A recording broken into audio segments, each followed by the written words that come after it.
Lo que está haciendo el presidente francés Emmanuel Macron no se entiende, y es que aparentemente la estrategia del presidente francés iría mucho más allá de solamente ayudar a Ucrania, y es que tenemos que comentar las medidas que está ejecutando Francia y por qué para algunos expertos está cruzando una línea roja y básicamente está enfrentándose directamente a Rusia. ¿Qué es lo que tiene Macron en la cabeza?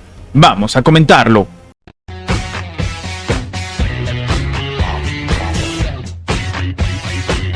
Este 26 de marzo, el presidente francés Emmanuel Macron va a llegar a Brasil para un viaje de 3 días en los que va a visitar también diferentes zonas, tanto del Río de Janeiro, Sao Paulo y Brasilia. Sin embargo, algunos expertos consideran que detrás de este viaje, lo que está buscando hacer el presidente francés Emmanuel Macron es convencer a Lula de cambiar su postura sobre Ucrania. A su llegada, el líder francés se va a reunir precisamente con el presidente brasileño en la capital alrededor de las 3:30 hora local y va a continuar en un barco de la Marina hacia la isla de Combú, en donde los mandatarios van a supervisar la producción artesanal y sustentable de cacao en la región del Bosque. El objetivo, de acuerdo con lo que está comentándose, citado sobre todo por la agencia de Brasil, es que Lula pueda mostrarle a Macron la complejidad de la cuestión amazónica y las alternativas del desarrollo económico sustentable que existen. Sin embargo, la visita también tiene otro trasfondo que tal vez es más importante, sobre todo para París,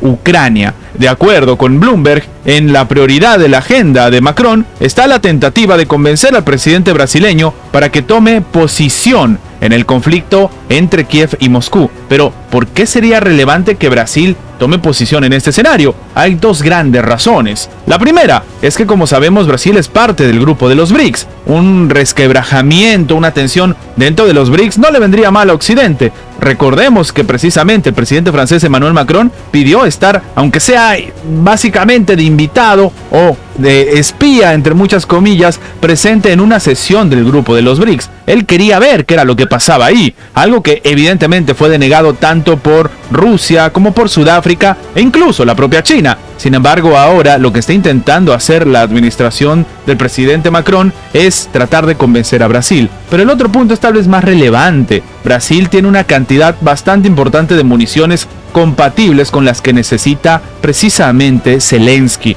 En este escenario, recordemos que Lula ha rechazado en repetidas ocasiones que va a enviar armas o municiones a Ucrania, argumentando que la estrategia de Estados Unidos y de la Unión Europea está socavando la perspectiva de una solución negociada. Hasta ahora, el líder brasileño ha procurado posicionar incluso a Brasil como un país neutro que puede mantener lazos tanto con Moscú como con Kiev, y entonces la visita del presidente francés Emmanuel Macron puede ser mucho más tensa de lo esperado. Pero como hemos dicho, esto no es lo único que está pasando en Francia. Básicamente, el presidente francés estaría presionando también a su industria armamentista para poder satisfacer las necesidades de Kiev. El gobierno de Francia entonces estaría buscando acelerar la producción de equipos militares y armamento para Ucrania, al grado de que habrían amenazado con revisar equipos o tomar la dirección de dichas compañías. El famoso expropiese del que tanto se burlan algunos podría generarse en una realidad en Francia.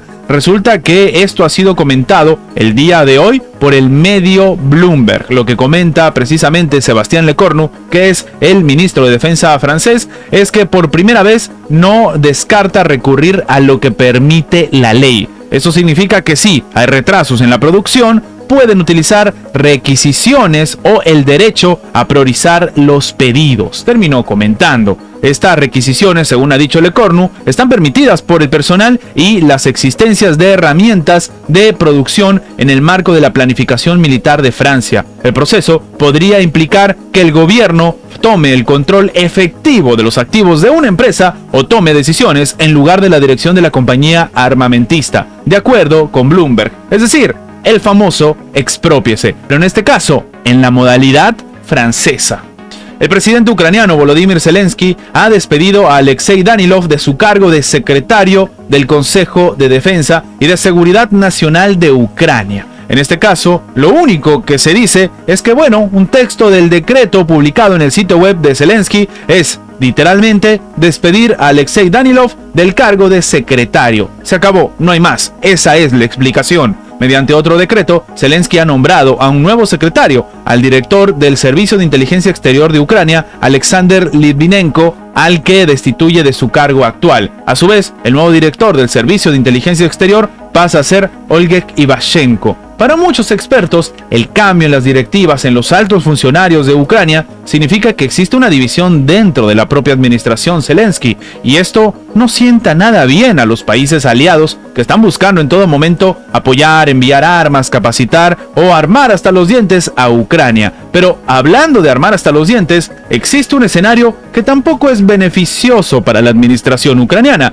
y es que precisamente a ellos les ha salido un competidor, uno que genera cierta controversia, y es que básicamente Dinamarca estaba viendo o tal vez enviar sus F-16 a Ucrania. Claro, un escenario que se entiende, de hecho no es una ayuda, ellos están comprando precisamente estos aviones, obviamente con dinero que le entrega ya sea Francia, ya sea Canadá, ya sea el propio Estados Unidos, pero en este caso aparentemente Ucrania no tiene dinero, pero quien sí lo tendría, aunque parezca un poco confuso lo que voy a decir, es ¿Argentina? Así como lo escuchan, Argentina estaría pensando en comprar los F-16 de Dinamarca. Un escenario también confuso porque primero sale el presidente argentino Milei a decir que no hay plata, pero después compran aviones de este calibre que incluso, como hemos comentado, está necesitando un país que está en guerra contra Rusia. Ucrania no recibirá entonces todos los cazas F-16 disponibles en Dinamarca,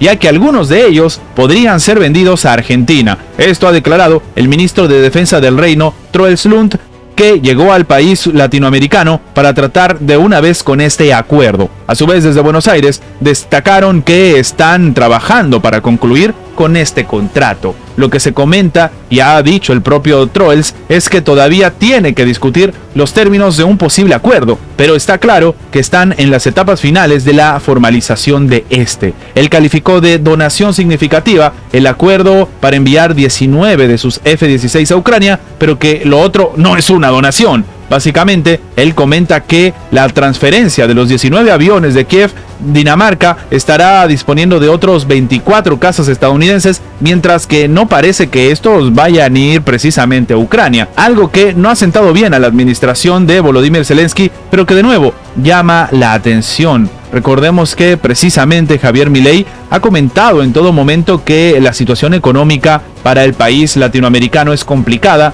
y ya muchos han empezado a criticar entonces la cantidad de dinero que se va a gastar en las Fuerzas Armadas mientras se necesitan recursos para otras cosas. Lo único cierto, más allá de la crítica, es que en este escenario la administración ucraniana tiene otra muy mala noticia que todos los otros países aliados están viendo no con mucho agrado. Antes de terminar, los invitamos a que se hagan miembros del canal para que, además de tener acceso a la pestaña de comunidad donde publicamos muy a nuestro estilo las diferentes situaciones que suceden en la geopolítica actual con diferentes artículos y, como siempre, sin seguir ninguna agenda como hacen algunos medios tradicionales, también van a tener acceso previo a poder ver los videos antes de su publicación en las horas normales, en una forma de agradecerles a todos los que hacen posible el mantenimiento de este proyecto. De nuevo, por solamente $1.99 tienen estas ventajas en forma de agradecimiento por apoyar a mantener este proyecto. Sin más que agregar, nos vemos en la próxima.